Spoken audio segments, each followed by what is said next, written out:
Greetings, viewer. Welcome to CARITAS Focus. My name is Flavia Kunihira, your host, and today we discuss an important initiative by CARITAS Uganda known as the Reintegration Program. The program seeks to help Ugandans who have sought asylum in European countries to voluntarily return and rebuild and integrate with their families back home. The program has been a beacon of hope to many that have returned and provided resources to help them rebuild their lives and have an impact in their communities. Today, I'm hosting the gender and focal person of CARITAS Uganda to be able to take us through the program to help us understand its importance, its impact, and how best to help those that are still in the European countries and stuck. You're most welcome, Ms. Dorothy Mitela. Thank you, Flavia. Nice to be with you here to be able to answer to some of your queries about reintegration. Okay. First and foremost, what role has CARITAS Uganda played in the reintegration program? CARITAS Uganda has helped a number of Ugandans who have gone to European countries to seek asylum, going there for a purpose, and mainly they go there because they don't have enough economic resources to cater for their families and themselves as an individual. And CARITAS Uganda started this program way back in 2012, whereby we have reintegrated about 45 Ugandans who had gone to Europe seeking for asylum, but thinking they will get a better future so that they can help their families. These are countries like Germany, Denmark, Netherlands, those Scandinavian countries. This is where the Ugandans go to seek asylum there, and to think that they can get something into their pockets. Some go because they want education. Others go because they have problems within their marriages, and they cannot cope. So they feel they can separate, and maybe when they're there, they can help their children who have stayed behind and being away from their husbands who are torturing them. Others go because they have fallen sick, thinking they will be given better medical care. And others go because of education. Once they are there after education, they don't feel like coming back. They say, no, back to Uganda, that one put aside, let me stay in Europe. But they don't have papers. So they keep moving along that bend of Europe, England, and Belgium, German, Netherlands. They move, Sweden, they keep moving along, hiding and doing petty jobs. Eventually, they get tired of that. Because they cannot go anywhere, because sometimes they are put into prison and then they come out. Actually, when one of the returnee will talk to you, will give you exactly what they go through when they are there. But it is not really nice. And so eventually one can think of, maybe enough is enough, I've had enough is enough, let me come back to my own country. And then they look for organizations. Their governments in those areas, they have offices being coordinated by the Danish Refugee Council. Then they can talk to them, start counseling them as long as they also contact CARITAS Uganda, whether we are free to help them or to guide them in this reintegration assistance for a full year. Thank you very much. maybe you could let us know, are there particular geographical areas within Uganda that the reintegration program also applies? Well, this program is for the whole Uganda. CARITAS runs programs all throughout Uganda. So it depends that particular person, that returnee, whether she belongs to Buganda, she belongs to Ankole. So it doesn't matter. It is for all Uganda. Okay, you had mentioned a few groups of people who leave the country to seek probably employment and a better, let's say, greener pastures. Why is it important to offer assistance to these individuals? They are brought back because of having no papers to stay, and they are fed up of that such life in Europe. And they voluntarily say, I want to come back. And when they say, I want to come back, they have to face these areas like Caritas Belgium or Netherlands or Germany or Italy, like that. And once they have voluntarily said, come back, then we start the process. You've talked about some mainly return because they do not have papers. How best can we solve or offer a solution to that challenge? I would advise that people should not go to Europe without papers, because life is not good when they go to Europe. They will be sleeping in garages, in hidings all the time, and that one bothers them too much mentally and also physically. Maybe you could help us understand, what is the process? Does Caritas play a role in helping people process these papers? If it doesn't, what is the proper way to actually process these papers to access these countries? You need to have a purpose why you are going to Europe. And you need to face the right offices so that you can get a visa, a proper visa. And once you are there for that purpose you have requested for that visa, please keep to it. And come back, and then when you come back, apply. If you had seen something special in Europe, or a door, an open door, open up to the right offices and apply, so that you come from here when you have the right papers to stay in Europe. What approach does Caritas Uganda take in helping the returnees reintegrate into their society? This is the main role of Caritas Uganda in this program. Once this returnee has voluntarily accepted to come back home and has approached our offices, the contact offices in Europe, that is the countries, the government of that area, let's say Netherlands or Belgium, then we stage a video interview between the returnee who is wishing to come back and then the councillors of those areas. We organize these video discussions, and then we inform them of how the situation is down here in Uganda. And then we inquire from the returnee why is he or she coming back home? What does she or he wants to do in Uganda? And in that line, with that information, we look around according to her needs or his needs, and then we say, yeah, it is possible for you to come back. We ask him whether he wants to be met by his family or any other special person in particular. Actually, most of them, they say they don't want to meet their families.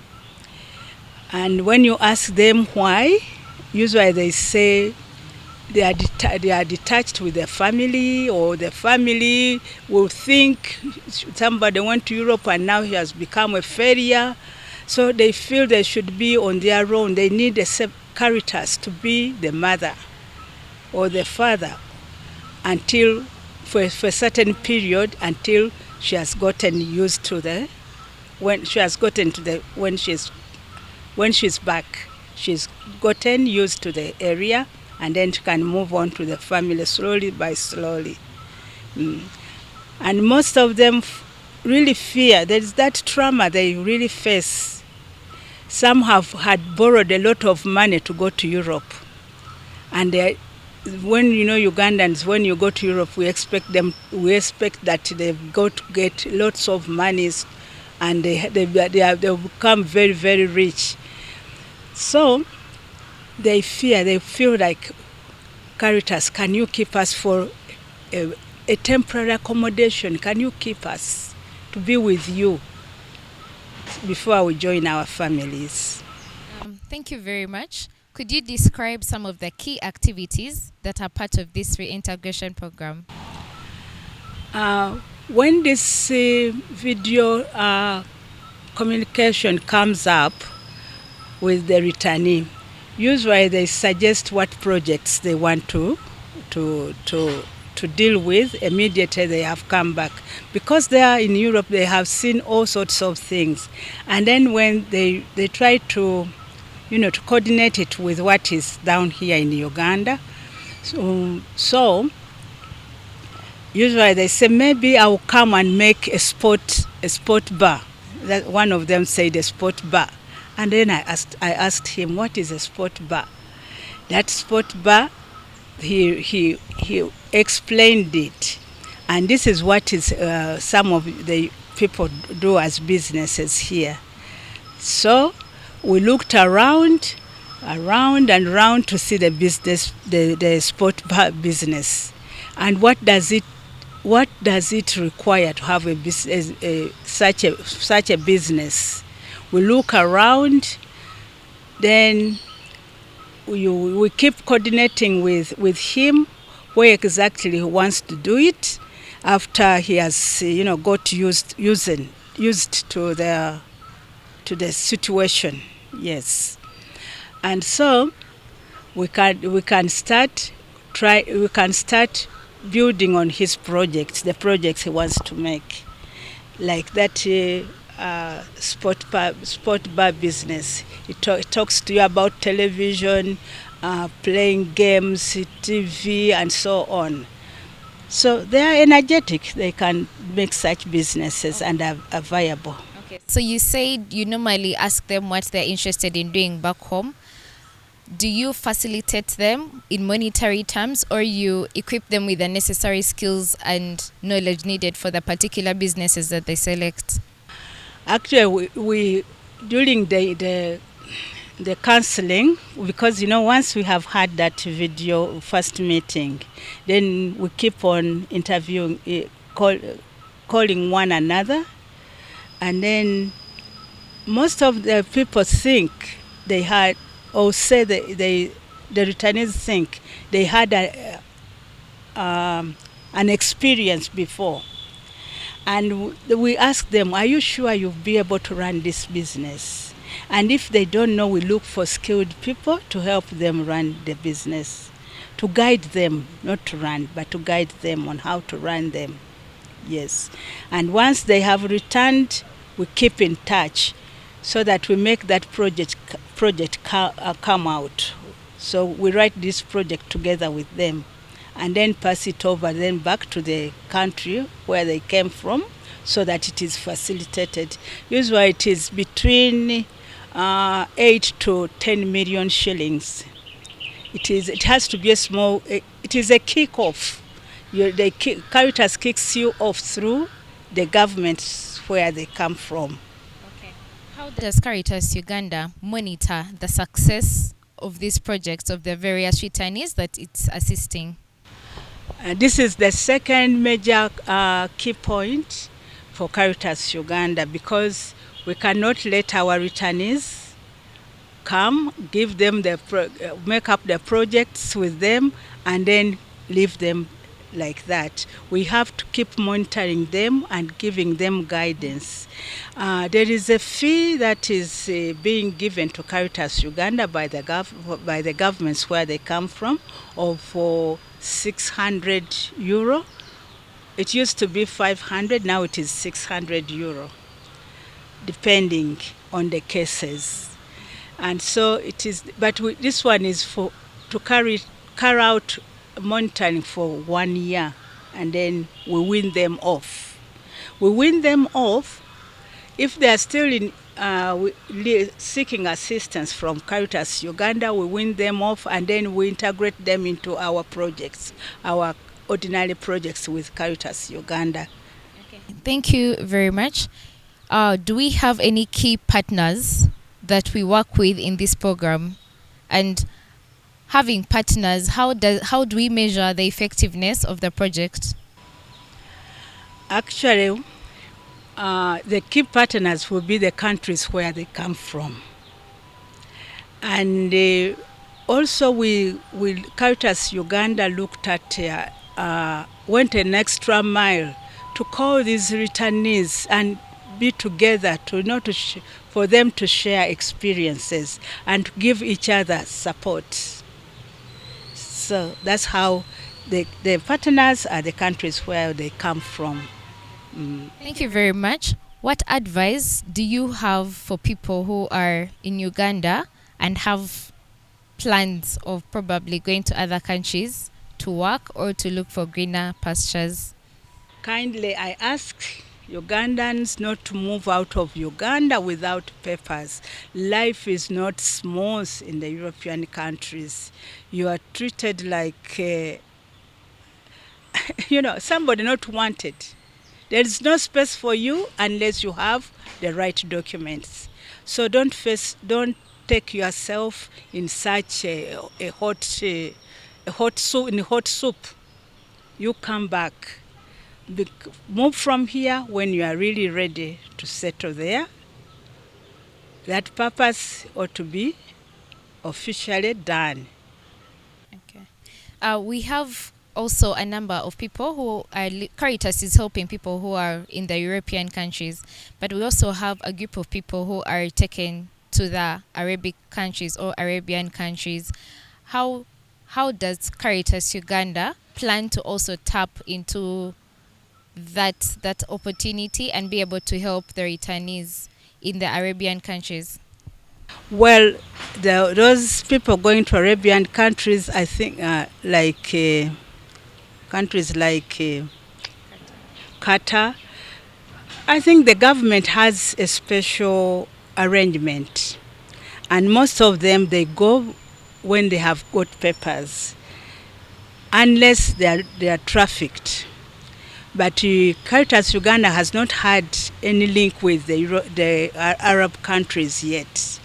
But once it is in place, or we get that chance, for us, our main job is to make sure that Ugandans come back and live a better life within their own country, enjoy their own country.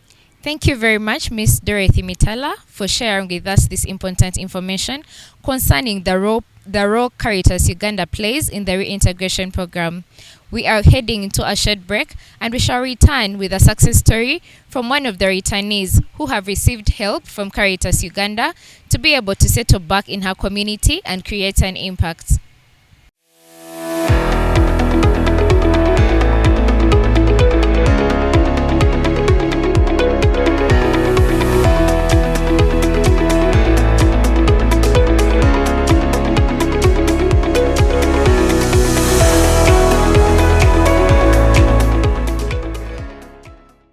Welcome back from the break.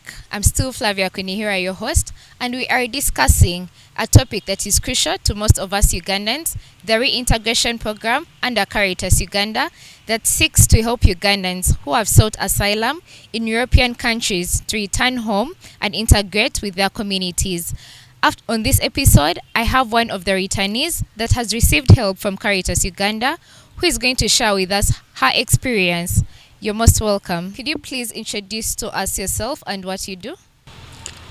I'm called Adania Jacqueline and I'm a farmer. You're welcome, Jacqueline, to the show. First and foremost, what enticed you to be able to travel to the European countries, and which country was this in particular? Well, thank you. What made me to travel, I had one or two problems. Apart from that, I had also to think twice which country I would be going to and which side. That is why it was Europe in particular, because I used there my wisdom and I thought maybe when I reached there I could get some green pastures. Then the country I went to is Denmark, Scandinavia. What were you doing in Uganda before you traveled to Denmark? In Uganda, I did several things. Before, I was an accountant with a leadership magazine, a Christian newspaper here in Uganda. And then after that, I managed a soap manufacturing factory in Kalere. I was the manager for, I think, 1 year. Then when things there were not working out, I decided to leave the country. Some things prompted me to do that.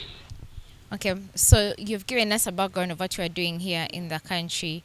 And at what point did you feel that it was time for you to leave, and why did you choose Denmark in particular? Thank you. I had chosen Denmark because I felt I needed somewhere where I would learn maybe a language, maybe I would see how other people also who are not only speaking English or doing other things would live like. And then I thought there is the place I belonged. I just felt it that way. Okay, so could you please take us through your process of applying, trying to leave the country, getting to the airport, and then when you reached Denmark, where were you staying? Who welcomed you? Please take us through your process of transitioning from Uganda to Denmark. On that transition from Uganda here, you have to facilitate. So I had to facilitate myself for the flight, and it's a bit costly. And then I had a vehicle. I first sold it. When I sold the vehicle, that was now raising some money to facilitate myself. I sold the vehicle to get some money. I took some loan. I added to it. Then I got my transport ready. I booked the plane, the ticket, and then the visas were ready. I had finished to organize the visas, and then I just left. That is how I went that side. Okay, so when you are when you are planning to leave the country, did you have in mind what you wanted to do in Denmark, or you decided to just leave the country and reach Denmark, study the situation, and find what to do? When I left my country, I focusing on what had happened to me. I thought I would find some job maybe which I could be doing that side, and also enroll for studies. So when you reached Denmark, how was life in Denmark? And where were you staying? How was that? How were you able to access the social services in Denmark, given that you didn't get a job immediately as you had expected? When I arrived in Denmark, I was a bit of like stranded. Then I decided to go to the police for some assistance and guidance, because these are developed places. They have a way of handling things mostly through the police. So I decided to go to the police, and I told them I came and I'm in search of this, but right now I don't have where to stay. Then they connected me to the Red Cross, and then they gave me accommodation, and there they gave feeding. Then they said, what we are going to do with you, you have to apply for asylum. And you will be going for the interviews within that. When you finish the process and still fail and not get the document, that is resident permit, then we shall try you in court. You go to court, and then if you lose still in court, then we have to deport you. That is the language. We have to deport you back to your country. Are you a Ugandan? I said yes, that is my nationality. Then that was when I finished all this process up to court, and then I didn't get the document. Then they said no, this time we have to take you back. Are you willing or something? Then I asked them to give me some time to think, which they gave me. And then when some time reached, I approached the Danish Refugee Council. I went to their counseling desk, and then I approached them. Then they were like, what do you want us to do for you? I said, now I have tried in the normal interviews for residence permit, I've failed. And then in the court I've failed. Now I feel I should return home. While you're staying through Denmark and being assisted by Red Cross, what major challenges did you face as a foreigner in a whole different setting? In this setting, it was, there was a bit of heartache, because now back home here, I had a child, and I thought I would be working and sending some help, maybe plus school fees for my child. But this was not happening, because I was also being taken care of and being housed and fed, and things took a different direction. So at what point in Denmark were you like, let me return home? And were you scared to actually come back home? The fact that you had sold most of your property to go look for greener pastures, but then it didn't turn out as you had expected.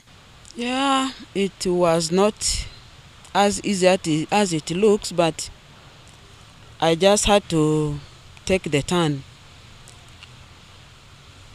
But when I also realized that when I will reach back, there will be a problem. Maybe when the loans I took, maybe they will ask and say, you did not pay us, you did not do this.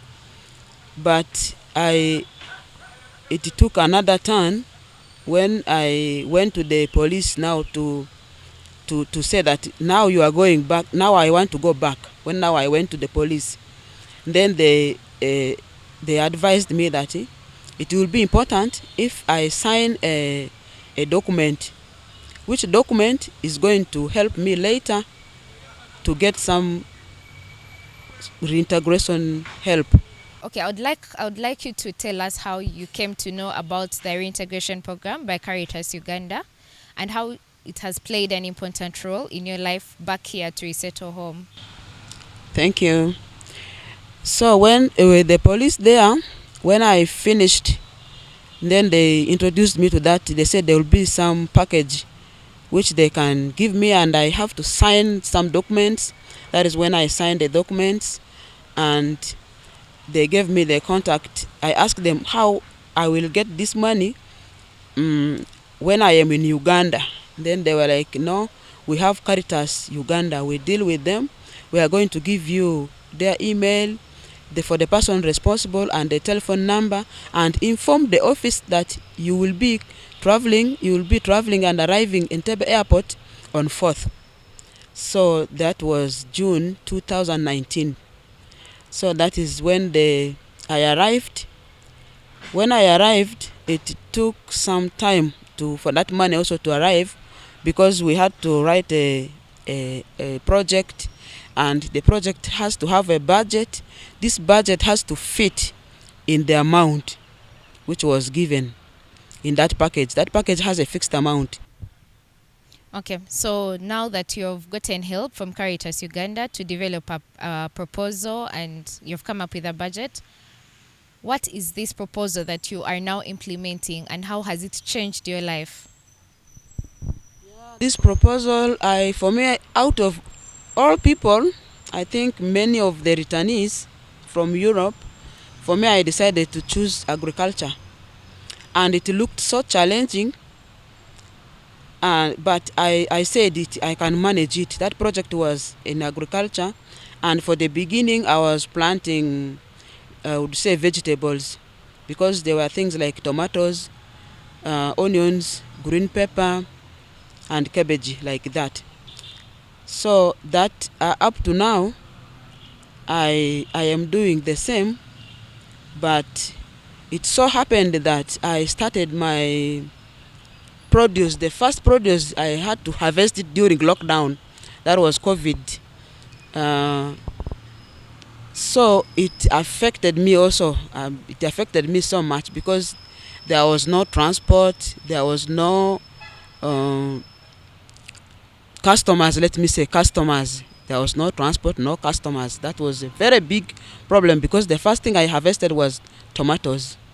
Okay, so as we wind up, how has your life changed ever since you came back home, and what advice would you give to the returnees that are still, let me say, stuck in the European countries? Sure. When I started this, it's not like I'm working for somebody that I will be answerable to. If I was working for somebody I will be answerable to, then by now the work would have stopped, because there have been so many challenges. But I have to dedicate myself. If I have gone so much low, I have to dedicate myself, and with the help of Caritas, I always disturbed Caritas during this progress. Then when I go down, I will just come back and call. Maybe they refer me to Caritas, maybe they give me some advice from there. Then that is how I was able to stand and do something. Till now I am managing it because I have a son to pay in school. Then I have to take care of myself and my family also. So it is very, very important that what it belongs to you, or what you can have in your effort, you have to exploit properly to reach to where you can be. Because if we don't just leave everything and start following ready-made where things have already been finalized, it is very difficult for us to arrive to what we want. And then my advice to the Ugandans who are still out there living without document and or residence permit or working permit is better for them to volunteer and go to the police or go to the authorities and report, and then that they have to come back home so that they can come and resettle and start their own life. Because this time when you set up something, it is not for somebody, it is your own. When you manage it well, it will benefit you and your children and your loved ones. So that will be your life. And then on that part, I would go a bit far. Apart from the advice, I would go to the European countries where this my fellow Ugandans are coming back from, and request them to at least increase that package, because that package is it was set long time before even lockdown. This package was set before COVID-19 locked the whole world. And for these returnees to Uganda, it is still the same amount. And yet, after the COVID-19 shut the world, every economic activity has changed. Every budget has changed. So I request the European countries to look into that and do something to increase the amount. Thank you. Thank you very much, Jacqueline, for sharing your story with us. And to our viewers, you have heard what it takes to be a returnee and how you can be able to leave the country and join another country following the right procedures of using proper documentation. I would also encourage us to extend gratitude and to counsel the people that return back home and be able to give them a community to fit in back properly and start their lives afresh. I've been Flavia Kunihira, your host. Until next time.